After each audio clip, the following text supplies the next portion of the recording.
From New York, this is Democracy Now! President Trump returns to the campaign trail for the first time after his COVID-19 hospitalization, despite doctors refusing to confirm he's had a negative test. We'll look at how his defiant actions over the past week have threatened the health of the White House residence staff, a majority of whom are older people of color. 3 housekeepers and 1 other member of the staff were recently infected. We'll speak to Charles Allen. His late father served as a butler for 8 presidents and was portrayed in Lee Daniels' film, The Butler. I would tell him, I said, Dad, you got to get out.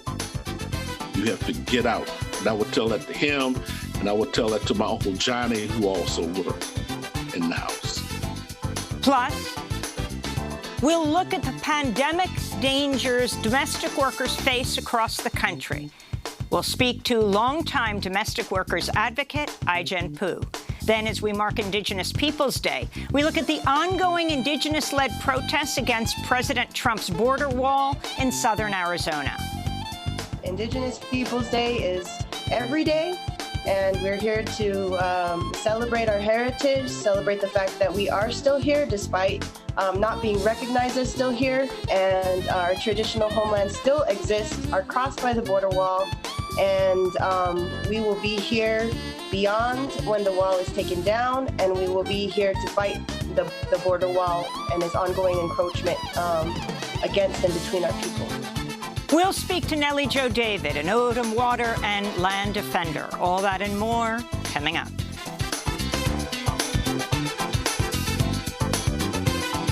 Welcome to Democracy Now!, democracynow.org, the Quarantine Report. I'm Amy Goodman. President Trump's resumed public events less than 1 week after he left Walter Reed Hospital, where he was treated for COVID-19. Trump has repeatedly declared himself immune to COVID-19 in recent days, has also said he can't spread the disease with no evidence. I beat this crazy horrible China virus, and it also gives you immunity. I mean, it does give you immunity. Even the people that just cannot accept anything, I mean, they just don't want to accept anything. No, so I passed the highest test. Trump's doctors are refusing to disclose whether he is now COVID negative or when he last tested negative for the coronavirus before he was hospitalized. On Saturday, Trump held a small campaign rally on the south lawn of the White House, where he spoke unmasked from the balcony to a group of hundreds, which included many Black and Latinx supporters. ABC News reports conservative activist Candace Owens paid travel and lodging costs for the members of her so-called Blexit group to attend Saturday's rally. Trump is scheduled to appear at a rally in the Orlando Sanford International Airport in Florida today, and his campaign is planning large rallies in Pennsylvania and Iowa later in the week. This comes as Minnesota's Department of Health identified 9 cases of COVID-19 stemming from Trump's rally in Bemidji, Minnesota last month, including 1 person who was hospitalized in an intensive care unit. Ahead of Trump's release from Walter Reed last week, the New York Times reports the president proposed an idea to his aides for a stunt. Trump would walk past photographers appearing frail and weak, only to rip open his button-down shirt, revealing a Superman T-shirt underneath. On Friday, House Speaker Nancy Pelosi introduced a bill that would create a congressional panel to judge the president's capacity to carry out the job, invoking the 25th Amendment, which lays out the line of presidential succession. Meanwhile, top U.S. infectious disease scientist Dr. Anthony Fauci is disavowing a Trump campaign commercial that he says took his words out of context. The ad features these remarks selectively edited from an interview Fauci gave back in March. I can't imagine that anybody could be doing more. Dr. Fauci has never endorsed a political candidate in more than 35 years of public service. In a statement, he responded, quote, "The use of my name and my words by the GOP campaign was done without my permission, and the actual words themselves were taken out of context based on something I said months ago regarding the entire effort of the task force," unquote. U.S. coronavirus cases and hospitalizations continue to rise as the overall caseload has now topped 7.7 million, with a death toll of nearly 215,000. New cases hit a 2-month daily high Friday, with 10 states reporting record single-day rises, according to Reuters. In 31 states, new cases have gone up compared to the previous week. The New York Times reports the White House last month blocked an order from the Center for Disease Control and Prevention requiring face masks on all forms of public and commercial transportation across the United States. Meanwhile, Kentucky Governor Andy Beshear and his family will quarantine after a member of his security team tested positive for COVID-19. On Capitol Hill, stimulus talks remain stalled, with both Democrats and Republicans rejecting a White House proposal for a $1.8 trillion stimulus. Last Tuesday, Trump tweeted he was ending stimulus negotiations until after Election Day, only to reverse that announcement later in the day. Democrats say the latest White House offer is insufficient, citing shortfalls in funding for unemployment benefits, child care, and aid to state and local governments. Republicans say the bill is too costly and object to its expansion of the Affordable Care Act.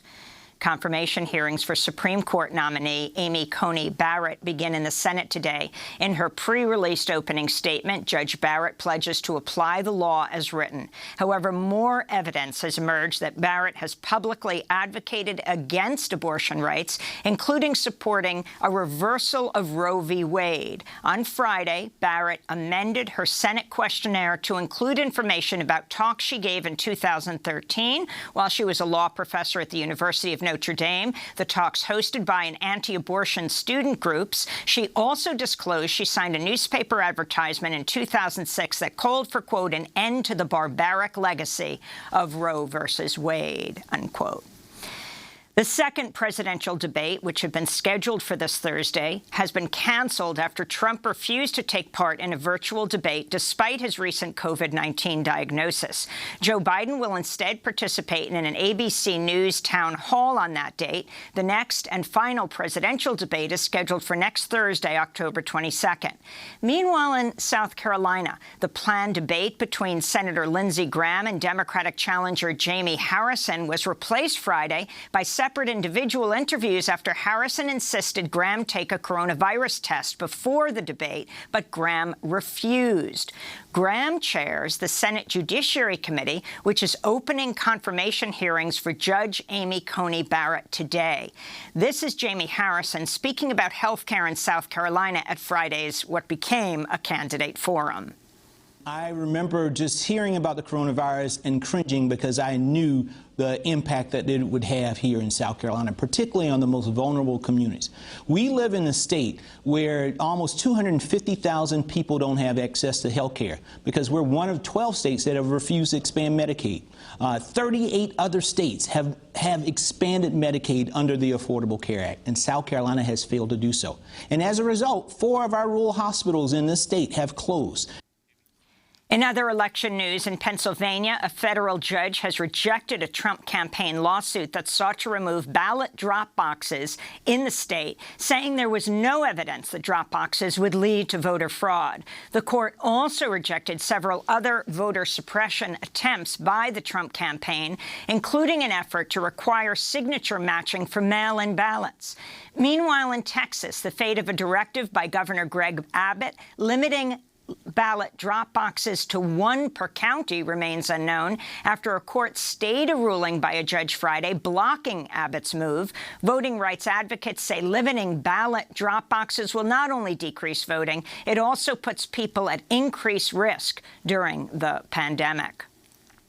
In international news, Azerbaijan has launched fresh air raids on the capital of the disputed territory of Nagorno-Karabakh as a Russia-backed ceasefire between Azeri and Armenian forces broke down less than a day after it was implemented Friday. Armenia accused Azerbaijan of deliberately targeting a historic cathedral. Meanwhile, Azerbaijan accused Armenia of shelling a residential area in its second-largest city, Ganja. At least 300 people have been killed since fighting in the territory erupted 2 weeks ago. In Nigeria, a controversial police unit has been abolished in response to mass protests calling for an end to the Special Anti-Robbery Squad, or SARS. Recent videos posted on social media show SARS officers, who are usually unidentified and in plain clothes, brutalizing people, including some cases apparently killing them. Activists warn, however, that simply reassigning violent officers will not solve the issue of police brutality. In Iraq, armed groups backed by Iran have agreed to a conditional ceasefire in attacks on U.S. targets, provided the Iraqi government present a timetable for U.S. troop withdrawal. Last month, the Trump administration threatened to shut down the U.S. embassy in Baghdad after a series of attacks on U.S.-linked targets. Back in the United States, a New York Times investigation into Donald Trump's tax history suggests Trump may have used part of a $30 million loan from City National Bank in Los Angeles to prop up his dwindling campaign funding in the weeks before the 2016 election. Trump's tax records show over $21 million in unusual payments from a Las Vegas hotel he co-owned that flowed through other Trump companies, which Trump may have then used to self-finance his campaign. Such funds would likely constitute illegal campaign contributions. Additionally, it would be illegal for Trump to claim a tax deduction on payments that were not actual business expenses. In related news, New York Attorney General Letitia James is investigating whether the Trump Organization inflated the value of a Westchester County property in order to reap a $21 million tax break as part of a conservation easement after Trump agreed to preserve 150 acres of woodlands on the estate. A federal appeals court ruled Friday President Trump's use of emergency powers in 2019 to divert billions of dollars from military construction funds to build the U.S.-Mexico border wall is illegal. We'll have more on Trump's border wall later in the broadcast as we head to Arizona to speak with Odom Water and Land Defender Nellie Jo David on Indigenous Peoples Day, where scores of cities and states are observing today after rejecting the celebration of Columbus Day. In immigration news, 2 Cameroonian asylum seekers who fear they were unknowingly subjected to forced sterilizations at Irwin Detention Center in Georgia are scheduled to be deported Tuesday. The women are now imprisoned at Montgomery Processing Center in Conroe, Texas. Advocates are demanding Immigration and Customs Enforcement release them on humanitarian grounds. Hurricane Delta has killed at least 1 person, cut power for hundreds of thousands, left towns underwater as it pummeled Louisiana just 6 weeks after Hurricane Laura ripped through the same region. Delta is the 10th Atlantic storm to hit the mainland this season. And rapper and activist Killer Mike announced he's launching a Black-owned digital bank, Greenwood, along with Bounce TV founder Ryan Glover and former Atlanta Mayor Andrew Young. The online bank will provide financial services to Black and Latinx customers and is named after the former Greenwood neighborhood of Tulsa, Oklahoma, known as Black Wall Street, which was burned to the ground by a white mob in 1921. Killer Mike says Greenwood Bank, which will open in January, received tens of thousands of account requests within 1 day of its announcement. This is Andrew Young speaking with Killer Mike about wealth inequality. We've got to put capital at the bottom of the pyramid so that whoever else has brilliant ideas that will make life better for everybody can develop those ideas. And those are some of the headlines. This is Democracy Now!, democracynow.org, The Quarantine Report. I'm Amy Goodman. How many of your staff are sick? Do you think you might be a super spreader, Mr. President? Those were the questions a reporter shouted at President Trump as he left Walter Reed Hospital last week after being hospitalized for 3 nights with COVID-19. Trump ignored the questions, then flew to the White House, where he marched up to the balcony. In a reality-style wave, he saluted, took off his mask, appeared out of breath, then went inside, unmasked. Trump's defiant mask removal threatened the household staff, a majority of whom are older people of color.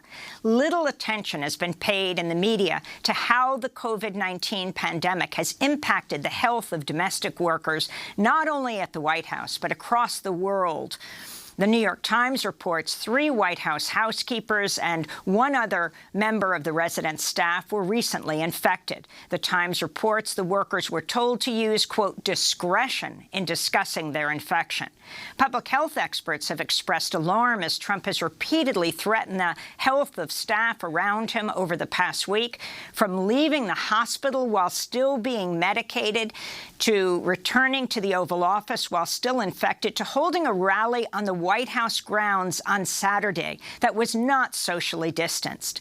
Later in the program, we'll be joined by Charles Allen. His father, Eugene Allen, was portrayed in Lee Daniels' film The Butler for his work serving 8 presidents from Harry Truman to Ronald Reagan. But first, we speak to Ai-jen Poo, senior advisor to Care in Action, which is dedicated to fighting for dignity and fairness for the millions of domestic workers in the United States. It's the 501c4 arm of the National Domestic Workers Alliance. Ai-jen Poo, welcome back to Democracy Now! It's great to have you with us.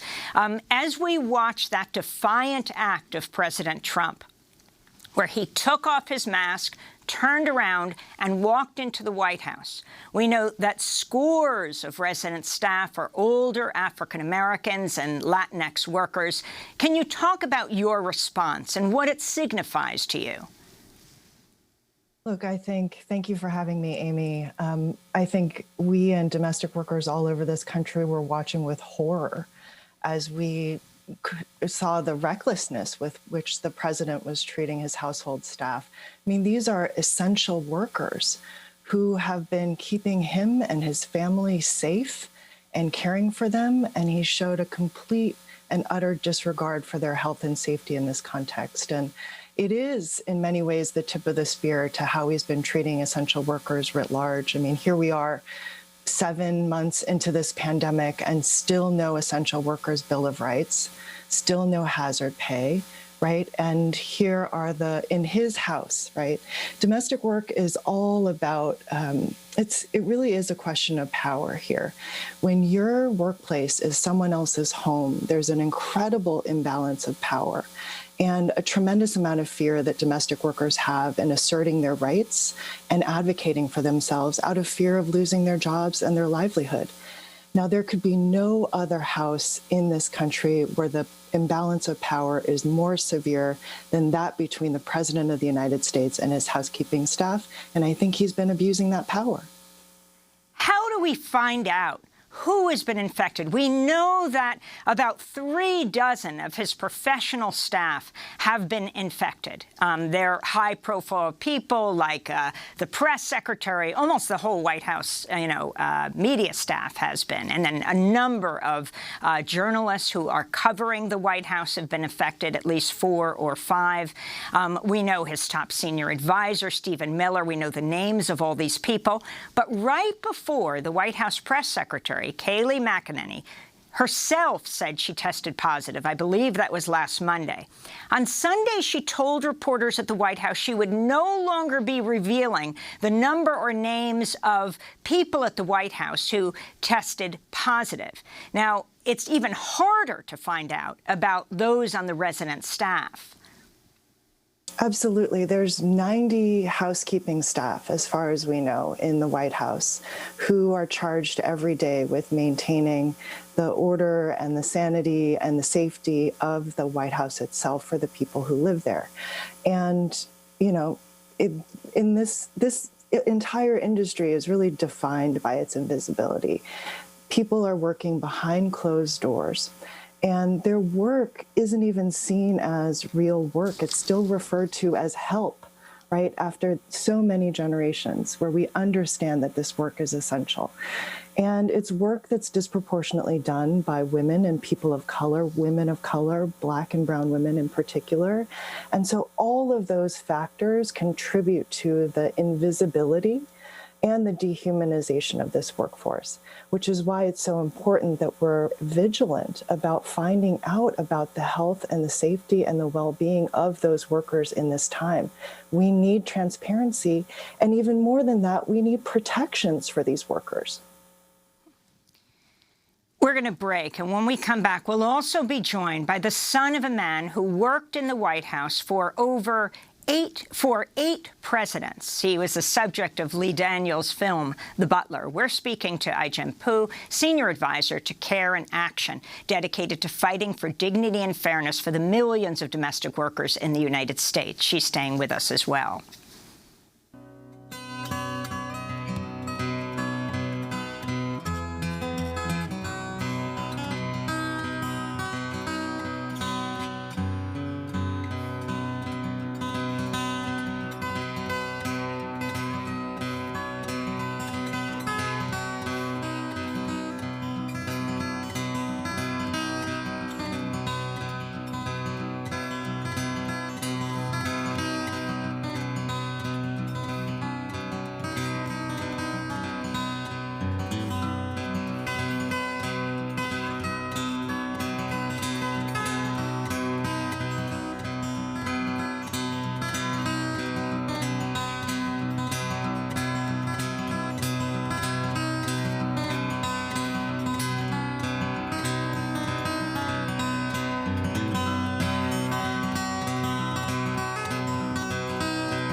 This is Democracy Now!, democracynow.org, the Quarantine Report. I'm Amy Goodman. Our guest is Ai-jen Poo, Senior Advisor to Care and Action, which is dedicated to fighting for dignity and fairness for the millions of domestic workers in the United States, the 501c4 arm of the National Domestic Workers Alliance, of which Ai-jen Poo is Executive Director. If you can talk a little more nationally about the kind of dangers that people face who are in the most intimate jobs, many of them essential workers, but who are on the front lines, in many cases caring for people with COVID, and the kind of protections they have, for example, domestic workers' bills of rights, and how far we've come on these around the country, Ai-jen. Absolutely. So this pandemic has hit domestic workers incredibly hard because domestic workers came into the pandemic with a tremendous amount of insecurity. 82% of domestic workers didn't have a single paid sick day coming into this pandemic. And what we saw very early on in the first week of the shutdown was dramatic losses in jobs and income. So much so that in March, we were holding calls with domestic workers where they were showing us on their Zoom screens literally 1 cent left in their bank account, no ability to put food on their table for their children. And here we are 7 months into this pandemic. And when you have a situation where you had no job security, no access to a safety net, and much of the pandemic relief has not reached you, it is a very dire situation. It's a full-blown depression for domestic workers. We're vacillating now between 38 and 40% unemployment among domestic workers. And then you have the workers who continue to work through this crisis, like the White House, the house cleaners, who are providing an essential lifeline to some of the people who are most vulnerable to the virus itself, like older people, people with disabilities, people with chronic illnesses, bringing them food, bringing them medication, providing essential services that are necessary for daily living for these populations of people. And they're doing so without access to PPE, without health care, without hazard pay. So they're having to pay out of pocket for PPE and COVID testing. And the burden of safety in this time of an unprecedented pandemic is falling on their shoulders, on the shoulders of the people who have the least amount of power and resources to navigate it all. What rights do workers have to demand that they be even able to wear protective gear in a situation where they're told not to? And what are employers' responsibilities? Well, that's the challenge in this industry is, one, there's been a long history of systematic exclusion from basic rights and protections, including many health and safety protections, which is why an essential workers' bill of rights is so important, and so important that it include domestic workers. But also, when you are isolated in a workplace and you have no job security, And everything that you ask for, you put yourself at risk of losing your job and your livelihood at a time when you simply cannot afford it. So the vulnerability and insecurity there cannot be overstated. It is incredibly difficult right now. Are the White House resident staff unionized? I believe that they are government employees, which means that they should be represented by a government union, but I don't know for sure. You yourself, Ai-jen-poo, lost your grandmother during the pandemic, though not of COVID. Can you talk about your experience of actually being able to see her and what that meant to you? I mean, my heart goes out to so many people who've been separated from loved ones who are ill and dying.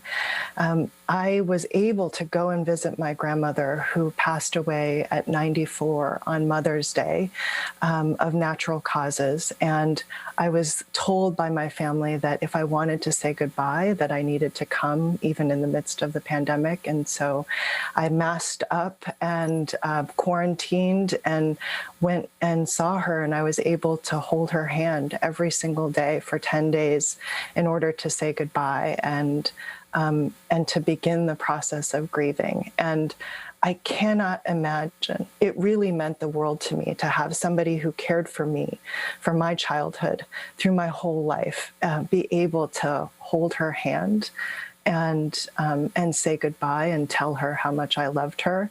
And I just can't imagine what it's been like for the 215 now 1,000 families who have lost their granddaughters, their grandmothers, their sisters, their best friends, and to not be able to appropriately grieve in this time of incredible crisis. I just can't imagine when I think about what my family has been through. Well, our condolences to you and your family.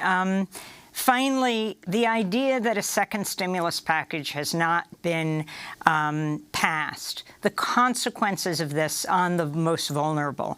The National Domestic Workers Alliance provided funding to domestic worker organizations around the country. How ironic that at this point you have smaller organizations providing food and funding, and yet the most able to afford and the larger employers not doing this, what this means, and the pressure on groups like yours, and what it means for people not to get more money right now as so many tens of millions lose their jobs.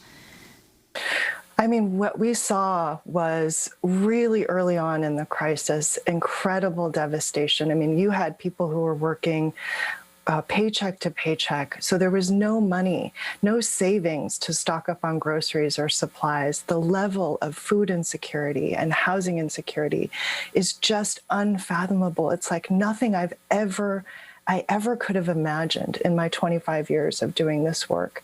So our Coronavirus Care Fund has been providing emergency cash assistance to domestic workers in need because we knew that we couldn't wait for government to act. And 7 months later, government funding still hasn't reached the majority of domestic workers in this country. And what they're using the funds for is groceries, to pay cell phone bills so that their children can stay connected to online learning opportunities. Literally, the basic fundamental human needs of survival are at stake right now. And the impact on children and families is just devastating in this time. So the Senate, shame on the Senate for not moving on actual relief that can reach every American. Every family, including immigrant families, deserves relief and safety in this time because they will be a part of our recovery as a country.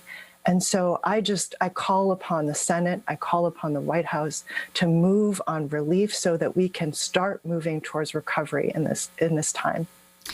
Ajahn-Poo, I want to thank you so much for being with us. And again, our condolences to your family on the loss of your grandmother.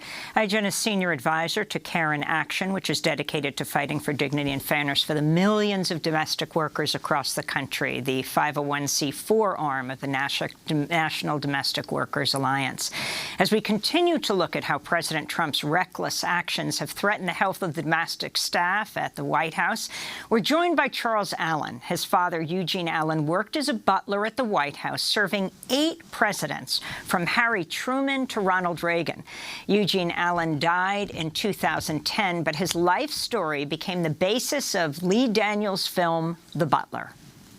Political, Mr. Gaines? No, sir. Good. We have a no tolerance for politics at the White House. I'm Cecil Gaines. I'm the new butler. You hear nothing, you see nothing. You only serve. You know he got that job himself. The White House called him. He didn't call the White House. I want to hear all the stories. I don't know how many stories you're going to hear because they done swore him to some kind of secret code. I'm so proud of you. Dr. King. What do your daddy do? He's a butler. Young brother, the black domestic played an important role in our history. Everything you are and everything you have is because of that butler. Part of the trailer to The Butler, based on the life story of Eugene Allen. That was Oprah Winfrey and Forrest Whitaker playing Eugene Allen and his wife. Their son, Charles Allen, joins us now. We welcome you to Democracy Now! It's great to have you with us, Charles. Thank you for having me. So, as you watched President Trump on the balcony, I mean, so much was going on social media as people started to talk about him as Benito Trumpolini. I think Politico said things don't end well when you start with a balcony speech. But Trump standing there, does a military salute, gives a thumbs up, then dramatically takes off his mask, turns around, and walks into the White House. Talk about who works in the White House, Charles Allen. Well, I was listening to the lady you had on earlier, and she was talking about the status of the White House workers. And the White House workers are government employees, but they're not civil servants for the most part. The resident staff are not civil, so they come under accepted service. And what that means is, like, anytime they want to tell you that they don't need your services anymore, then you might come to work and your stuff will be at the gate in a cardboard box. But it's made up primarily, the butler staff, you know, like during Dad's time, it was primarily made up of African-American workers. And I think this had been true since the Roosevelt administration. So the butlers, which I'm more familiar with than the maids, but was primarily African-American staff, and the maids also. And then the housemen, primarily African-American. And as my dad used to say, they were, you know, the little people that made it possible for the big people to do what they did. And so, again, if your father was working there today, and can you talk about how you think President Trump compares as an employer, though he doesn't employ them? Is that right? They are federal employees. They are federal employees, and they go from administration to administration. A lot of the staff have been there. Like my father had been there over 30 years, and the Ficklin family, I think it had been a member of the Ficklin family at the White House for over 50 years. So a lot of these jobs are, you know, I think it's like, let's say like being a gondola in Venice, you know, that's passed down from father to son and to daughters and whatnot. It goes on down the line. Tremendous family lineage, you know, on that job. Many of the staff, the majority of the staff, are African-American, are Latinx workers. They are older. Of course, this is the very population that during this pandemic is the hardest hit, 2.5 to 3 times harder, end up hospitalized, end up dying. if you can talk about this and why the first family, their actions in the White House so matter, and maybe use some examples from history with your dad. They're from, amazingly, right after World War II, President Truman right through to President Reagan. There, a lot of the relationships during my father's time, anyway. I can't really speak after 1986 so much, but the relationships between the Butlers and the presidents, the first families, a lot of times there's some very close bonds that developed. I mean, very close familial bonds, if you will. And I mean, these people, the Butlers, there are 6, 7 full-time Butlers, and they come in contact with the family every day. I mean, face-to-face meeting with them every day. So they, and they're very dedicated people. I mean, my father never, and I don't guess he was the exception, but my father never missed a day at work. I mean, he prided himself on that. So for 35 years, he got up and he went in there, he went on that job. And he was dedicated, and my father and the other employees as well are very dedicated to those first families, very dedicated. All of my father, they used to ask him, which was his favorite president. And he said that he liked them all. And he was telling the truth. I can vouch for him. He found something in each one of those presidents and their families that he liked. He felt like all of them brought something to the table. I don't know if it was true, based on truth, the first time he walks into the Oval Office bringing coffee and tea. It is President Eisenhower, and I mean, he did first serve President Truman, but he is calling in the National Guard, the state troopers, to integrate Little Rock, Arkansas, the high school. Right. My dad, and it's interesting that you bring that up because that's one of the things that he said about, I can relate to you, that he said about President Eisenhower. And he said, whatever President Eisenhower's feelings might have been deep down inside, he said in regard to that situation in Little Rock, he said he did his job. He did his job. And sometimes that's all that you want people to do. Just do your job. What does it say that as a president? What does it say down here that you're supposed to do? Then do that. Protect all of the people, all of the people. And I think he admired that very much about Mr. Eisenhower. General Eisenhower, President Eisenhower got sick in the White House, right? He had a heart attack. In fact, it's the beginning of the 25th Amendment. He had written a letter to his vice president, who he excluded from decision-making when he was sick. He had a kind of team of few advisors around him, definitely not the vice president, Richard Nixon. But ultimately, when he got really sick, he wrote a letter to him to say, you will take over. But this led to the 25th Amendment. Did your father talk about President Eisenhower getting sick and what that meant in the White House? Not really, because when President Eisenhower got sick, he wasn't in the White House. He was somewhere, I forgot exactly where he was, but he was somewhere enjoying a holiday, playing golf, and he was stricken. And I think by the time that he got back to the White House, he had more or less convalesced, and he was in pretty good shape. So I don't think he was around Mr. Eisenhower that much when he was bedridden. Let me put it that way. So what rights did your father have and others? And do you speak with people today who have worked in the White House? For example, if the first family isn't careful, if you have President Trump, for example, outright lying about he is immune, they won't reveal that he has taken a test that makes him negative, and as he dramatically takes off his mask. What rights do the workers who so intimately serve a president have? They've got all of the rights in the world, but you have to understand they have to be very careful. And one of the reasons they have to be especially careful is because they're accepted workers, which means that they can just say, well, we don't need your services here any longer. And so they have to be very careful. They have to keep stuff to themselves. I don't know. And they're the little people. They have to be very careful. What do you think can be done? Very dedicated people. What do you think can be done to support and protect them more?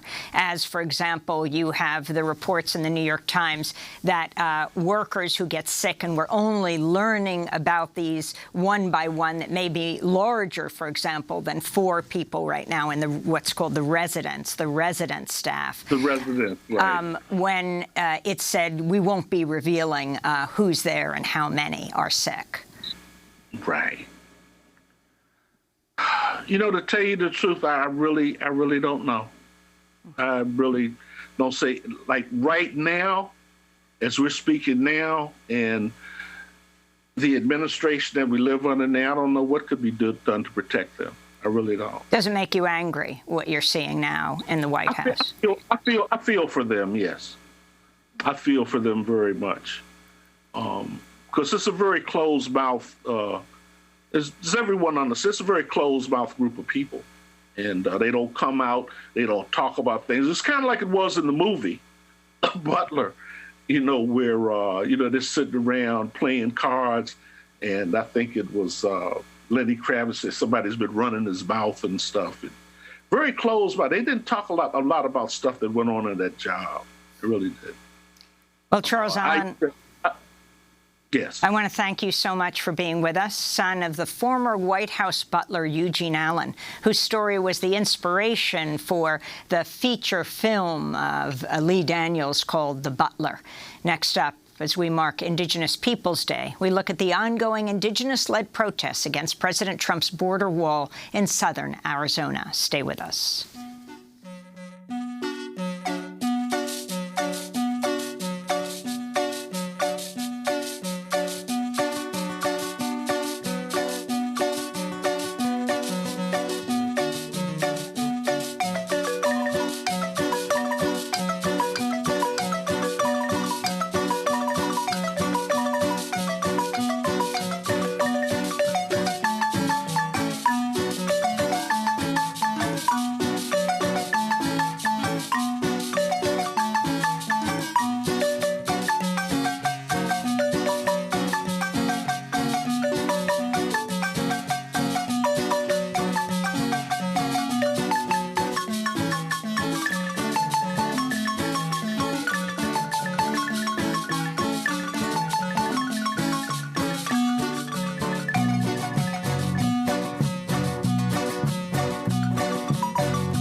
Agorobera, Son Rompe Pera featuring Chico Trujillo. This is Democracy Now!, democracynow.org, The Quarantine Report. I'm Amy Goodman.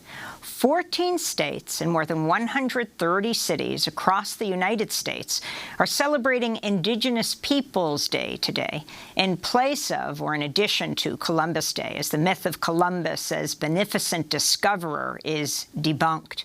As he's talked about, an oppressive colonizer. The holiday comes amidst a growing call to remove monuments to Columbus, along with Confederate generals. It also offers a chance to recognize the critical role of Indigenous people in protecting the planet.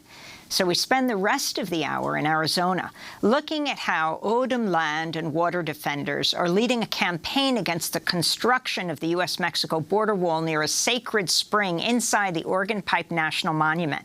The federal government has blocked road access to the sacred spring, where contractors have been pumping millions of gallons of groundwater to make cement for the wall. In August, activists temporarily blocked access to a site where 30-foot steel barriers were being assembled for use in the wall. No border, no wall. No border, no wall. No border, no wall. No border, no wall. No border, no wall. No border, no wall. This campaign of nonviolent protests comes as a federal appeals court issued an order Friday to halt the border wall construction in Arizona, along with Texas, New Mexico, and California.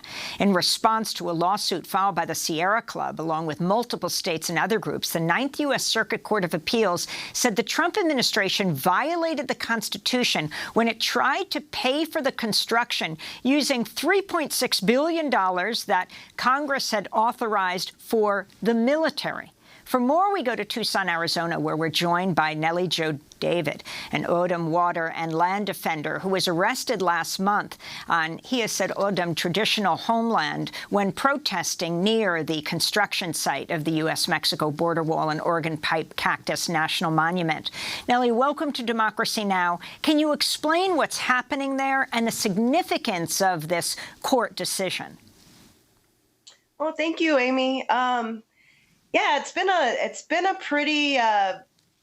pretty tumultuous road. Our lands have been under militarization by Border Patrol, by occupying entities, pretty much my entire life, and so this is just another episode in which we have just been under complete militarization from these entities, and now it's including these companies that are putting in man camps where I'm from, Ajo, Arizona, and for them to be constructing during this time of COVID is especially troubling for us. We're dealing with our own problems on top of the fact that they're desecrating our sacred sites in the area of Quito Baquito Springs, in the area of Monument Hill, and then in beyond in many areas in Cabeza Prieta Wildlife Refuge and also the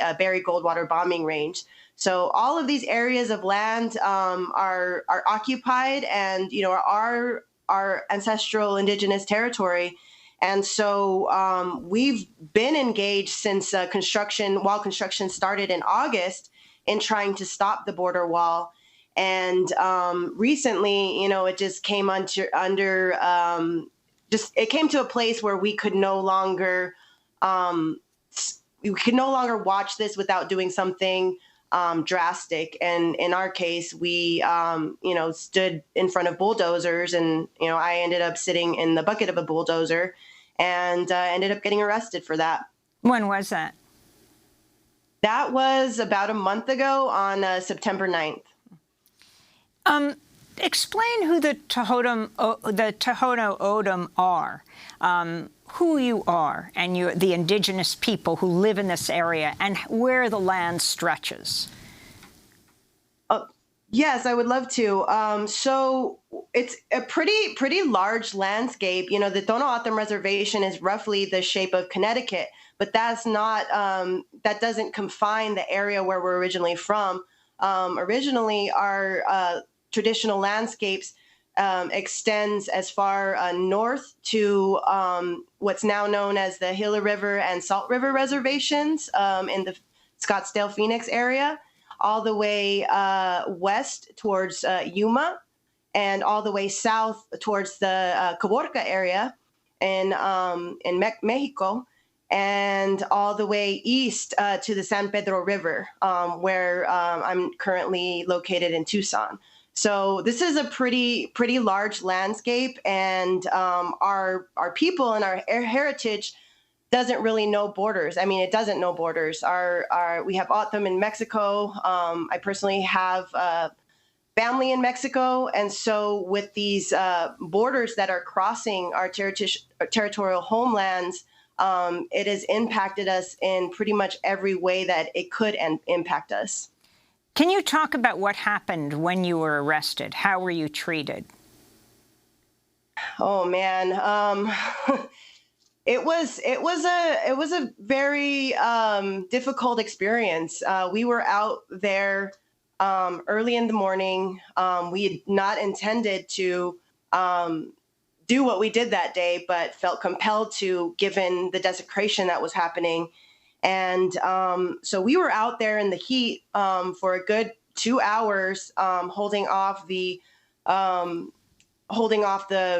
the construction from happening until they arrested us.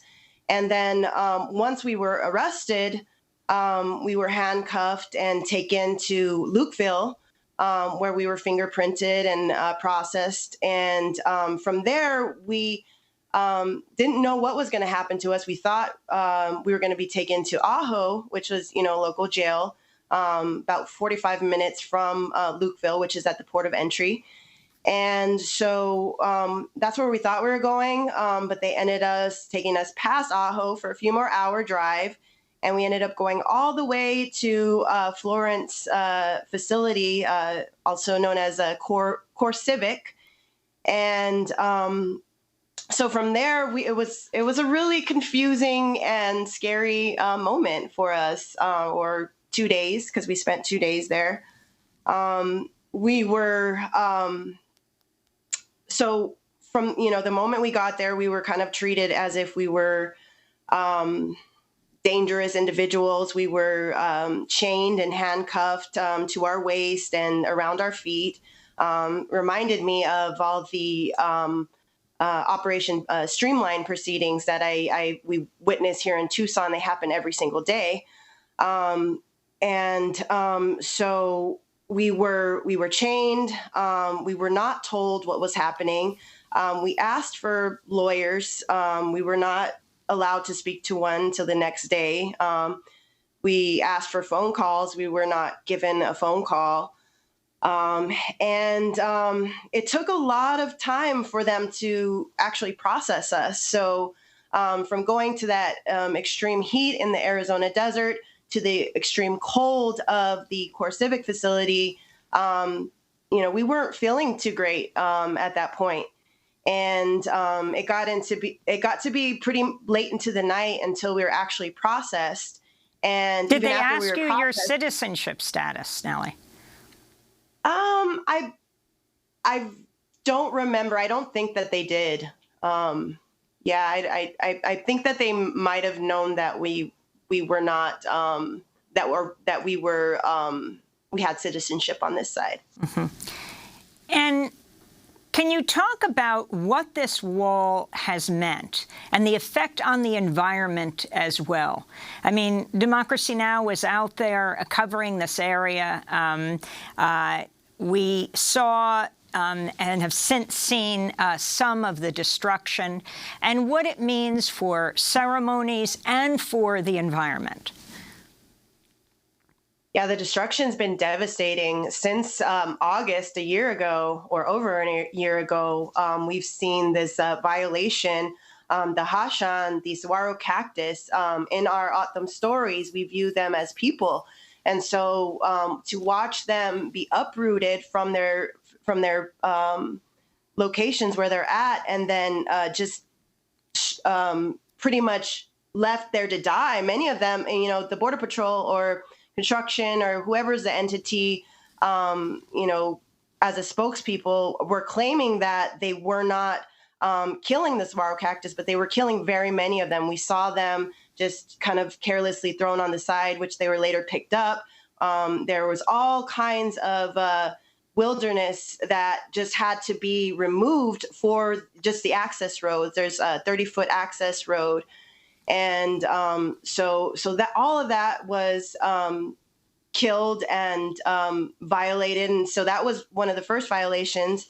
And then, we saw Monument Hill being blown up in a big show of might while the Tono Atom chairman was in Washington, D.C. And also, there's so many sites that have been impacted. It's a very large stretch of land. And then Quito Baquito Spring is the most recent one that's been desecrated. And it is a very vital source of water in the middle of a very dry desert. This is a corridor where prevention through deterrence is used to, target migrants that are coming through, because it is known by authorities that water is such a precious resource that folks coming through, if they don't have that water, animals coming through, all pretty much wildlife, if they don't have that water, that means the end of the life cycle. So that's what Quito Baquito Springs means to us. It's the source of life. It's the source of so much for people, for plants, for desert, fauna, and pretty much all life surrounding that. And so since the border wall construction began, drillers have come and pretty much set up all around the area and have been drilling groundwater for the roads, and as well in addition to mixing concrete to hold the steel barriers. And so pretty much all year we've been watching Quito Baquito Springs and how its water source has been depleted. The rate in which the flow comes from a mountain. It comes out of a mountain and into a man-built oasis where the water is kept, but it's a natural spring. And that natural flow has been very much impacted by all of that drilling. And in addition to these huge lights in the area, we have some of the most beautiful views of the stars around. And those bright lights are also affecting all of the animals. There's bird migrations. It's a very important animal and bird migratory habitat. And just last year, we saw many footprints from, what we know as Mexico coming into Quito Baquito Springs. And because there is a border wall barrier, all of these animals who are coming on foot, even animals or birds that have low flying power, cannot access the springs. And so we fear and we worry that the border wall will cause extinction for many of these animals, including the Sonoran pronghorn. If it loses its water source in the area, there's a Sonoran mud turtle, there's the Quito Baquito pupfish. And so there's all of this life that we're watching before our eyes as it's all harmed. And so it's been a very scary and very devastating thing for us. And it's also our heritage. We had ancestors that lived at the spring. Amber Ortega, who was arrested with me, is a direct descendant of people that lived, that lived at Quito Baquito Springs. And so surrounding the entire area, we had villages, we had all these connections. Sonoita is a nearby border community. Nellie Jo David, as we come to the end of this discussion on this Indigenous Peoples Day, can you talk about the solidarity across Indigenous communities in the borderlands against the wall, including the Kumeyaay people of California? Yes, we are in solidarity of Kumeyaay and Carrizo Comecrudo, Lipan Apache, and all border Indigenous peoples whose lives have been so severely impacted by not only this border wall, but the complete militarization of our homelands due to this irrational fear of folks on the other side, which are our relatives. And so other tribes, other Indigenous people along the border feel that pain of being disconnected, of having a border cross us. And so, we definitely stand in solidarity. Many of us who have been taking actions against the construction have gone to other places, such as the Carrizo Comecrudo area in Texas, and also the Kumeyaay lands that and now occupied California. And will this ruling stop the building of the wall, with federal courts saying no to diverting military funds into the southern border wall? Well, I certainly hope so, and it should. I'm very skeptical of things like that. Last June, we have 20 seconds. Okay. Well, last year we were told that that we had time, and then the Supreme Court issued a stay, and it was lifted, and we no longer have that. So I hope so. But in the meantime, actions are still going to take place in which we will fight the border wall, we will fight militarization, we will fight the desecration of our homelands. Nellie Jo David, I thank you so much for being with us. Tona Autumn, water and land defender, part of the ongoing nonviolent protests against the construction of the U.S.-Mexico border wall and the Oregon Pipe Cactus National Monument. That does it for our broadcast. I'm Amy Goodman. Stay safe. Wear a mask.